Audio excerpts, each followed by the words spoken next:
Hello' guys, আজি মোৰ ৰুমলৈ ভণ্টি আহিছে আৰু সেইকাৰণে মই ভাবিলোঁ কিবা এটা স্পেচিয়েল বনাই খুৱাওঁ।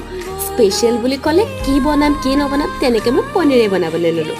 যিহেতু শাওণ মাহ চলি আছে, মানে ভিডিঅ'টো কেইদিনমান আগৰ আছিলে, মই আজিহে আপলোড দি আছোঁ। আৰু শাওণ মাহত যিহেতু নিৰামিষ হয় আৰু সেইটো কাৰণে মই পনীৰে আনিলোঁ। ভণ্টিৰ অৱশ্যে পনীৰ ফেভৰেট হয়, মই ইমান এটা ভাল নাপাওঁ বাৰু। আৰু আজি মই ৰেচিপি শ্বেয়াৰ কৰিছোঁ বুলি ক'বলৈ নাযাওঁ, কাৰণ সকলোৱেতো আৰু বনাব জানেই। মই মোৰ ষ্টাইলেৰেই বনালোঁ।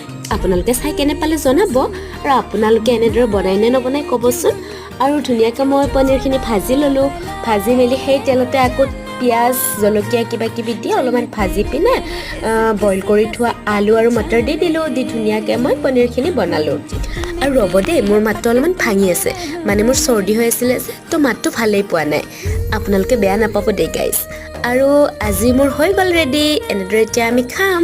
তো bye bye guys, take care.